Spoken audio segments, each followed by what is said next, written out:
तेरी औकात है गाना गाने की? तू जानता भी है ये किसकी शादी है? मैंने उसे पूरे 20 लाख रुपए दिए थे, ऐन वक्त पर वो क्यों नहीं आ रहा? आज मेरी बेटी की शादी है, अगर गायक नहीं आया तो मेरी इज्जत मिट्टी में मिल जाएगी। अगर तूने गाना गा दिया और सबको चुप करा दिया तो मैं तुझे 10 करोड़ दूंगा। शहर की सबसे बड़ी शादी थी। नाम ऐसा कि सुनते ही लोग सीधा खड़े हो जाएं, राघव सिंघानिया। करोड़ों का कारोबार, अखबारों में फोटो, और आज उसकी बेटी की शादी। 5 सितारा रिसॉर्ट रोशनी से नहाया हुआ था। झूमर ऐसे चमक रहे थे जैसे आसमान नीचे उतर आया हो। हर टेबल पर गोल्डन प्लेट्स, विदेशी फूलों की खुशबू, लाइव कुकिंग काउंटर और बीच में विशाल स्टेज। पीछे एलईडी स्क्रीन पर दुल्हन दूल्हे की स्लो मोशन क्लिप्स चल रही थीं। लेकिन उस सारी चमक के बीच एक चीज गायब थी, आवाज। जिस मशहूर गायक को राघव सिंघानिया ने करोड़ों देकर बुक किया था, वह ऐन वक्त पर नहीं आया। न कॉल उठी, न मैनेजर मिला, सिर्फ एक ठंडा सा message, sorry couldn't make it. Raghav का चेहरा तमतमा रहा था। मैंने पूरा पैसा दिया था, वह दांत पीसते हुए बोला। पूरा? इवेंट मैनेजर पसीने में डूबा खड़ा था। सर, हम कोशिश कर रहे हैं। कोशिश से मेरी इज्जत वापस आ जाएगी? राघव गरजा। मेहमान आपस में कानाफूसी करने लगे। इतनी बड़ी शादी और गायक गायब? अरे, सिंघानिया का फंक्शन भी फेल हो सकता है। स्टेज खाली था, लाइट्स जल रही थीं, माइक तैयार था, पर कोई गाने वाला नहीं। उसी हॉल के एक कोने में खाने की कतार के पास एक लड़का चुपचाप खड़ा था। उम्र करीब 15 साल। फटा हुआ कुर्ता, रंग उड़ा हुआ पायजामा, चप्पल की एक पट्टी टूटी हुई जिसे उसने धागे से बांध रखा था। वह मेहमान नहीं था, वह स्टाफ भी नहीं था। असल में किसी ने उसे नोटिस ही नहीं किया था। वह बस खाना खा रहा था, धीरे धीरे, जैसे डर हो कि कोई देख न ले। उसका नाम था आरव। प्लेट में साधारण दाल चावल थे, लेकिन उसके लिए वह किसी दावत से कम नहीं थे। 2 दिन से ठीक से कुछ नहीं खाया था। आरव के कानों में शोर नहीं जा रहा था। वह शोर नहीं, खालीपन सुन रहा था। स्टेज का खालीपन, माइक की चुप्पी। उसने आसपास लोगों की बातें सुनी। गायक नहीं आया, इतना पैसा डूब गया। अब बेटी की शादी याद रखी जाएगी, शर्म के लिए। आरव ने खाना खाते खाते सिर उठाया। उसकी नजर स्टेज पर टिक गई। उसने ऐसा स्टेज पहले भी देखा था, टीवी पर, मोबाइल दुकानों के बाहर लगे स्क्रीन पर, कभी कभी मंदिर के भजन कार्यक्रम में। उसके गले में हल्की सी हरकत हुई, जैसे कोई सुर अंदर से धक्का दे रहा हो। उसकी मां कहा करती थी, तू जब गाता है ना, तो लगता है भूख भी चुप हो जाती है। आरव ने प्लेट नीचे रख दी, हाथ कपड़े से पोंछे। दिल जोर जोर से धड़कने लगा। वह जानता था वह फटा कपड़ा पहने है, वह इस जगह का नहीं है, वह करोड़पति के सामने खड़ा होने लायक नहीं है, लेकिन वह यह भी जानता था वह गा सकता है। अचानक उसने खुद को चलते हुए पाया। एक कदम, फिर दूसरा। लोगों के बीच से गुजरता हुआ वह सीधे राघव सिंघानिया के सामने आकर रुक गया। राघव किसी पर चिल्ला रहा था। तभी एक धीमी लेकिन साफ आवाज बीच में आई, साहब, अगर आप चाहें तो मैं गा दूं। चारों तरफ सन्नाटा छा गया। राघव ने गुस्से में मुड़कर देखा। सामने एक दुबला पतला लड़का खड़ा था, फटे कपड़े, झुकी आंखें, लेकिन आवाज में अजीब सा भरोसा। राघव हंसा, कड़वा तेज हंसी। तू? यह शादी है, कोई सड़क का तमाशा नहीं। आरव ने सिर उठाया।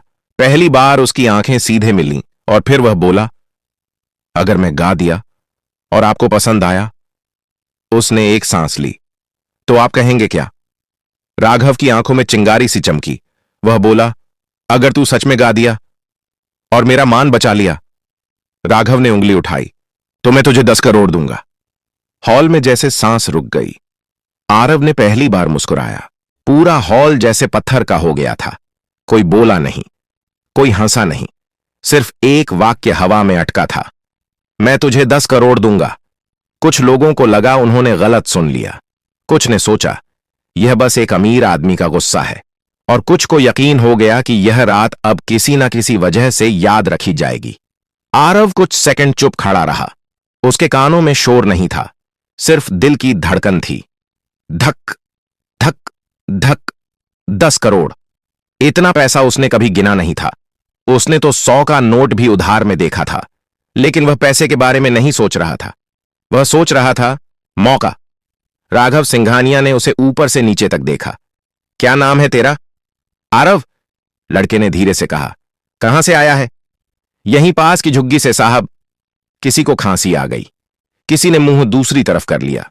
एक रिश्तेदार फुसफुसाया, भाई ये क्या मजाक चल रहा है? इवेंट मैनेजर आगे बढ़ा, सर रहने दीजिए, ये बच्चा है, भीड़ और नाराज हो जाएगी। राघव ने हाथ उठाकर उसे चुप करा दिया। उसकी नजर अब आरव से नहीं हट रही थी। सुन, राघव ने कहा, अगर तू फेल हुआ ना तो लोग कहेंगे सिंघानिया ने अपनी बेटी की शादी सर्कस बना दी। आरव ने सिर हिलाया। समझता हूं साहब, डरेगा नहीं? आरव ने हल्की सी सांस ली। डर तो लगता है लेकिन गाने से कम। पहली बार राघव की भौहें थोड़ी ढीली पड़ीं। एक बुजुर्ग मेहमान बोला, अरे छोड़िए, बच्चे का दिल टूट जाएगा। पीछे से किसी ने ताना मारा, झुग्गी का लड़का और 10 करोड़। वाह! आरव की उंगलियां मुट्ठी में भींच गईं। उसे ये बातें नई नहीं लगीं। स्कूल छोड़ा था तो यही सुना था, रेलवे स्टेशन पर गाता था तो यही, लेकिन आज पीछे हटने का मतलब सिर्फ उसका नहीं था। आज एक शादी दांव पर थी। क्या गाएगा? डीजे ने ऊपर से पूछा। आरव ने स्टेज की तरफ देखा। माइक चमक रहा था। लाइट्स उसकी आंखों में चुभ रही थीं। वही गाना, उसने कहा, जो आज गायक को गाना था। हॉल में हलचल हुई। अरे वह तो बहुत मुश्किल गाना है, उसमें सुर पकड़ना आसान नहीं। राघव ने ठंडी आवाज में कहा, अगर तू वही गाएगा तभी बात बनेगी। आरव ने बिना रुके कहा, ठीक है। राघव कुछ पल चुप रहा, फिर बोला, अगर तूने गा दिया? और लोग 1 मिनट भी चुप होकर सुनते रहे। वह रुका, फिर साफ कहा, तो 10 करोड़ सिर्फ बात नहीं होगी। आरव ने पहली बार सिर झुकाकर हाथ जोड़ दिए। पैसे नहीं चाहिए साहब। पूरा हॉल चौंक गया। तो क्या चाहिए? आरव ने माइक की तरफ देखते हुए कहा, बस एक मौका। राघव ने गहरी सांस ली, फिर स्टेज की तरफ इशारा किया, जा, आज देख लेते हैं आवाज कपड़ों से बड़ी होती है या नहीं। आरव ने पहला कदम स्टेज पर रखा और उसी पल किसी को नहीं पता था कि यह लड़का अब नीचे नहीं उतरेगा, वैसा का वैसा। स्टेज पर कदम रखते ही आरव को लगा जैसे जमीन हिल रही हो। असल में जमीन नहीं, उसके घुटने कांप रहे थे। लाइट्स सीधे आंखों पर पड़ रही थीं। नीचे बैठे लोग अब चेहरे नहीं, सिर्फ परछाइयां लग रहे थे। किसी के हाथ में मोबाइल था, कोई रिकॉर्ड कर रहा था, कोई बस यह देखने आया था कि अब यह गिरेगा। माइक उसके कद से थोड़ा ऊंचा था। एक टेक्नीशियन दौड़कर आया, स्टैंड नीचे किया। Sound check? उसने पूछा। आरव ने हल्के से सिर हिलाया। आवाज गले में फंसी हुई थी। उसने पानी मांगा। किसी ने आधा गिलास पकड़ा दिया। नीचे राघव सिंघानिया खड़ा था, बाहें छाती पर क्रॉस, चेहरा सख्त, लेकिन आंखें ध्यान से देख रही थीं। म्यूजिक, डीजे ने कहा। इंस्ट्रूमेंटल शुरू हुआ। वही गाना, वही इंट्रो। पहले 2 सेकंड आरव ने कुछ नहीं किया, सिर्फ आंखें बंद की। उसके सामने झुग्गी आ गई। टूटी छत, मां का थका चेहरा, रेलवे प्लेटफॉर्म जहां वह शाम को गाता था और लोग सिक्के फेंकते थे, और वह दिन जब किसी ने कहा था, गाना छोड़, इससे पेट नहीं भरता। उसने सांस ली, लंबी, गहरी, और फिर पहला सुर निकला। दो दिल जब मिल जाते हैं बन जाती है एक राह, हर खुशी आज ये जोड़ी साजे, खुशियों के हर रंग में। इतना साफ, इतना सीधा कि जैसे किसी ने शोर भरे कमरे में अचानक खिड़की खोल दी हो। पूरा हॉल चुप हो गया। कोई खांसा नहीं, कोई फुसफुसाया नहीं। मोबाइल उठे रह गए लेकिन उंगलियां रुक गईं। आरव की आवाज में कोई दिखावा नहीं था, न कोई ताली खींचने वाला मोड़, न कोई जबरदस्ती का ऊंचापन, बस दर्द था और सच्चाई। पहली लाइन खत्म होते होते एक महिला ने अपने पास बैठे आदमी का हाथ पकड़ लिया। किसी की आंखें अपने आप भर आईं। राघव की भौहें जो अब तक तनी थीं, धीरे धीरे ढीली पड़ने लगीं। दूसरी लाइन में आरव की आवाज खुली, जैसे डर पीछे छूट गया हो। सुर अब कांप नहीं रहे थे। अब वह गा नहीं रहा था, जी रहा था। पीछे बैठे एक लोकल म्यूजिशियन ने बुदबुदाकर कहा, यह बच्चा सीखा हुआ नहीं है, यह भुगता हुआ है। कोरस आया, वही मुश्किल हिस्सा जहां असली गायक अक्सर तालियों के लिए जोर लगाता था। आरव ने वहां आवाज नहीं बढ़ाई, उसने उसे थाम लिया, और वही बात लोगों को चुभ गई। सीधे दिल में। एक आदमी जो अब तक खाने में बिजी था, थाली नीचे रख दी। एक नेता जो फोन पर था, कॉल काटकर देखने लगा। राघव को पहली बार महसूस हुआ, हॉल अब उसकी इज्जत के लिए नहीं चुप था, हॉल उस लड़के के लिए चुप था। गाना आगे बढ़ता गया, हर लाइन के साथ सन्नाटा और गहरा होता गया, और जब आखिरी लाइन आई, आरव ने आंखें खोल दी। उसकी नजर सीधे राघव सिंघानिया से मिली। आवाज थोड़ी भारी हुई, लेकिन सुर नहीं टूटा। आखिरी नोट हवा में रुका, जैसे किसी ने उसे जाने नहीं दिया हो। 1 सेकंड, 2 सेकंड, फिर कहीं पीछे से एक धीमी ताली, फिर दूसरी, फिर पूरा हॉल। आरव माइक से पीछे हटा। उसे लगा अब बस हो गया, लेकिन नीचे से एक आवाज आई, एक और राघव सिंघानिया, जो शर्त लगाकर खड़ा था, अब बिना बोले स्टेज की तरफ बढ़ने लगा। तालियों की आवाज अभी थमी भी नहीं थी कि राघव सिंघानिया स्टेज के पास आकर रुक गया। पूरा हॉल खड़ा था। कुछ लोग सच में खड़े थे, कुछ अंदर से। आरव को समझ नहीं आ रहा था कि क्या करे। वह माइक के पास खड़ा था, जैसे किसी ने उसे वहीं जमा दिया हो। नीचे से आती रोशनी में उसे अपने फटे कपड़े और ज्यादा साफ दिख रहे थे। उसे अचानक याद आया, वह यहां सिर्फ गाने आया था, इतनी नजरों के लिए नहीं। राघव ने हाथ उठाया। तालियां धीरे धीरे रुक गईं। नाम क्या बताया था? उसने माइक की तरफ झुककर पूछा। आरव, लड़के ने धीमे से कहा। राघव ने 2 सेकंड उसे देखा, फिर कहा, तू जानता है तूने अभी क्या किया? आरव ने सिर हिला दिया। नहीं साहब। राघव ने सामने बैठे मेहमानों की तरफ देखा। आप लोगों ने किया, उसने कहा, जो आज तक किसी महंगे सिंगर ने नहीं किया। हॉल में हल्की सी सरगर्मी हुई। इसने मुझे बचाया, राघव ने साफ कहा, लेकिन उससे पहले इसने मुझे शर्मिंदा किया। कुछ लोग चौंके। आरव का दिल बैठ गया। शर्मिंदा इसलिए, राघव ने आगे कहा, क्योंकि मैं समझता था कि पैसा आवाज खरीद सकता है। वह आरव की तरफ मुड़ा। पर यह लड़का, यह खाली पेट आया, फटे कपड़ों में आया और मेरी बेटी की शादी में जान डाल गया। आरव की आंखें भर आईं। वह नीचे देखने लगा। मैंने कहा था, राघव ने कहा, अगर तू गा दिया तो 10 करोड़ दूंगा। हॉल में फिर से सन्नाटा छा गया। लेकिन अब वह रुका। अब मुझे लग रहा है कि यह शर्त गलत थी। आरव ने घबराकर ऊपर देखा। उसके होंठ सूख गए।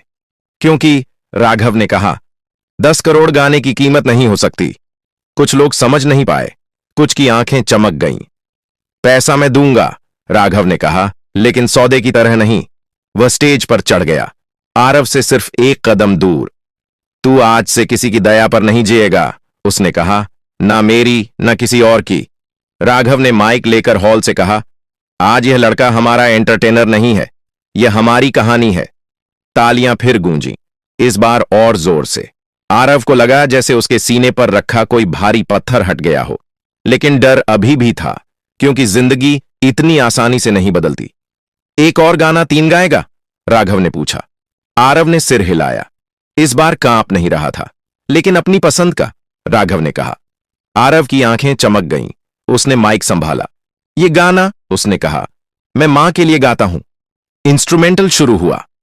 साधारण धुन, कोई भारी अरेंजमेंट नहीं। जैसे ही आरव ने गाना शुरू किया, हॉल में बैठे कई लोगों ने अपनी मां को याद किया।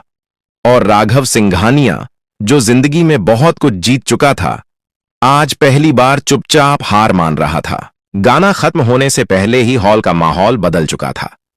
यह अब शादी का हॉल नहीं लग रहा था, यह किसी की जिंदगी का मोड़ बन चुका था। आरव की आवाज में इस बार झिझक नहीं थी, उसमें थकान थी, संघर्ष था और एक अजीब सी शांति। जब आखिरी लाइन खत्म हुई तो तालियां तुरंत नहीं आईं। पहले सन्नाटा था, गहरा, सम्मान वाला। फिर एक महिला खड़ी हुई, उसने बिना कुछ कहे ताली बजाई। उसके बाद एक आदमी उठा, फिर एक टेबल, फिर पूरा हॉल, स्टैंडिंग ओवेशन। आरव ने माइक नीचे रखा। उसके हाथ अब भी कांप रहे थे, लेकिन डर से नहीं, भावनाओं से। वह स्टेज से उतरने ही वाला था कि राघव ने उसका हाथ पकड़ लिया। रुक, उसने कहा, अभी नहीं। राघव ने इशारा किया। एक आदमी स्टेज पर आया, सूट बूट में, सफेद बाल, आंखों में अनुभव। ये हैं शेखर मल्होत्रा, राघव ने कहा। 20 साल से म्यूजिक इंडस्ट्री में हैं। शेखर ने आरव को देखा, काफी देर तक, जैसे किसी चीज को परख रहा हो। कहां सीखा? उसने पूछा। आरव ने सच कहा। कहीं नहीं सर, जहां मौका मिला वहीं गा लिया। शेखर मुस्कुराया। यही सबसे मुश्किल स्कूल होता है। फिर उसने राघव की तरफ देखा। यह लड़का कच्चा है, उसने साफ कहा, लेकिन इसमें वो है जो अकादमी नहीं सिखा सकती। राघव ने सिर हिलाया। तो आप संभालेंगे? शेखर ने बिना रुके कहा, अगर यह बच्चा चाहे। पूरा हॉल यह बातचीत सुन रहा था। आरव को लग रहा था जैसे बातें किसी और के बारे में हो रही हों। मैं, उसने बोलने की कोशिश की। राघव झुककर उसके पास आया। डर मत, धीरे से बोला, आज कोई तुझसे कुछ छीन नहीं रहा, सिर्फ दे रहा है। आरव की आंखें भर आईं। तभी पीछे से एक आवाज आई। यह लड़का हमारे स्कूल में पढ़ सकता है। एक महिला आगे आई। हम एनजीओ से हैं, उसने कहा, इसकी पढ़ाई हमारी जिम्मेदारी। फिर एक और आदमी बोला, मेरे पास छोटा सा स्टूडियो है, रिकॉर्डिंग फ्री रहेगी। आरव को समझ नहीं आ रहा था किसे देखे किसे सुने। उसकी दुनिया, जो अब तक 3 गलियों में सिमटी थी, अचानक फैल रही थी। राघव ने माइक उठाया। आज एक बात साफ हो गई, उसने कहा, टैलेंट को मंच नहीं मिलता तो मंच बेमतलब हो जाता है। फिर उसने आरव के कंधे पर हाथ रखा। और 10 करोड़, हल्की मुस्कान के साथ बोला। हॉल फिर चुप हो गया। वो तेरे खाते में नहीं जाएंगे, राघव ने कहा, वो तेरे नाम से एक ट्रस्ट में जाएंगे, तेरी पढ़ाई, तेरा म्यूजिक और तेरे जैसे और बच्चों के लिए। आरव फूट फूट कर रो पड़ा। पहली बार उसके आंसुओं में डर नहीं था, सिर्फ शुरुआत थी। शादी खत्म हो चुकी थी, मेहमान जा चुके थे, लाइट्स धीरे धीरे बंद हो रही थीं, लेकिन आरव के लिए रात अभी खत्म नहीं हुई थी। वह स्टेज के पीछे एक कुर्सी पर बैठा था। पैर जमीन तक ठीक से नहीं पहुंच रहे थे। हाथों में वही पुराना रुमाल जिससे वह अक्सर पसीना पोंछता था या मां के लिए सब्जी बांधता था। अब उसी रुमाल से वह बार बार आंखें पोंछ रहा था। राघव सिंघानिया उसके सामने बैठे थे। अब उनके चेहरे पर गुस्सा नहीं था, अहंकार नहीं था, सिर्फ थकान और सुकून था। कभी सोचा था? राघव ने धीरे से पूछा कि एक दिन तू इस स्टेज पर बैठेगा? आरव ने सिर हिलाया। नहीं साहब, मैं तो बस भीड़ में गुम हो जाना चाहता था। राघव हल्का सा मुस्कुराए। आज भीड़ तुझे ढूंढ रही है। तभी इवेंट मैनेजर अंदर आया, हाथ में फोन था। सर, उसने कहा, वीडियो वायरल हो गया है। राघव ने फोन देखा। आरव का गाना, हजारों शेयर, लाखों व्यूज, कमेंट्स चल रहे थे। यह लड़का कहां से आया? असली आवाज यही है। फटे कपड़े लेकिन सोने का गला। आरव डर गया। अब लोग मुझे पहचान लेंगे। राघव ने सिर हिलाया। पहचानेंगे, लेकिन डरने की जरूरत नहीं। क्यों? क्योंकि अब तू अकेला नहीं है। सुबह होने लगी थी। आसमान हल्का नीला हो रहा था। राघव ने अपने सेक्रेटरी को बुलाया। इस बच्चे और इसकी मां को आज ही मेरे गेस्ट हाउस में शिफ्ट कराओ। आरव चौंक गया। नहीं साहब, मां को अच्छा नहीं लगेगा। राघव ने नरमी से कहा, इज्जत से रहना किसी एहसान से कम नहीं होता। कुछ देर बाद आरव को उसकी मां के पास ले जाया गया। वह घबरा गई थी। तूने कुछ गड़बड़ तो नहीं कर दी? आरव ने सिर हिलाया। नहीं अम्मा, मैंने गाया। उसकी मां ने बेटे को देखा, फिर रो पड़ी।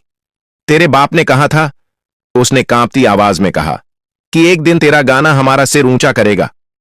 उसी सुबह आरव को नए कपड़े दिए गए, लेकिन उसने पुराने कपड़े फेंके नहीं। ये मुझे याद दिलाते हैं, उसने कहा, कि मैं कहां से आया हूं। राघव ने पहली बार किसी करोड़पति की तरह नहीं, एक इंसान की तरह सिर झुकाया। कहीं दूर वही गायक जो पैसा लेकर नहीं आया था, अब सफाई दे रहा था। और यहां एक 15 साल का लड़का अपनी नई जिंदगी में पहला कदम रख रहा था। 3 हफ्ते बीत चुके थे। आरव की जिंदगी बाहर से बदल चुकी थी, लेकिन अंदर वही डर अब भी कहीं बैठा था। वह अब गेस्ट हाउस में रहता था। सुबह स्कूल जाता, शाम को म्यूजिक एकेडमी। कमरा साफ था, बिस्तर मुलायम, लेकिन कई रातें वह सो नहीं पाता था। उसे लगता था यह सब सपना है, और सपने अक्सर टूट जाते हैं। एकेडमी में बच्चे उसे घूरते थे, कुछ जलन से, कुछ जिज्ञासा से। यही है वो वायरल लड़का, इसे तो फ्री में सब मिल रहा है, किस्मत देखो यार। आरव चुप रहता। वह जानता था यह मौका दोबारा नहीं मिलेगा, लेकिन असली झटका एक शाम को लगा। शेखर सर ने क्लास रोक दी। आरव, उन्होंने कहा, कल तुम्हारा ऑडिशन है। ऑडिशन? आरव घबरा गया। एक बड़ा म्यूजिक प्रोजेक्ट है। शेखर बोले, लाइव नहीं, रिकॉर्डिंग, कोई ताली नहीं, कोई भीड़ नहीं। आरव का गला सूख गया। वहां सिर्फ आवाज चलेगी, शेखर ने साफ कहा, और वहां लोग कहानी नहीं सुनते, परफेक्शन सुनते हैं। रात को आरव ने खाना नहीं खाया। वह छत पर बैठा रहा।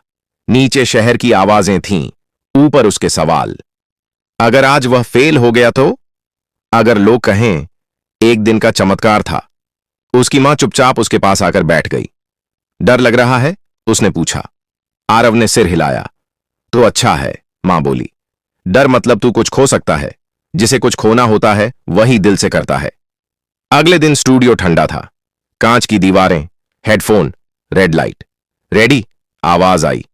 आरव ने आंखें बंद कीं। इस बार कोई भीड़ नहीं थी, कोई राघव नहीं, कोई तालियां नहीं, सिर्फ वह और उसकी आवाज। पहली टेक खराब गई, दूसरी भी। पीछे से किसी ने कहा, वायरल लड़के से यही उम्मीद थी। आरव का दिल बैठ गया। शेखर ने इंटरकॉम बंद किया। अंदर आकर बस इतना कहा, भीड़ के लिए मत गा, अपने लिए गा। तीसरी टेक में आरव ने सांस ली और सब कुछ भूल गया।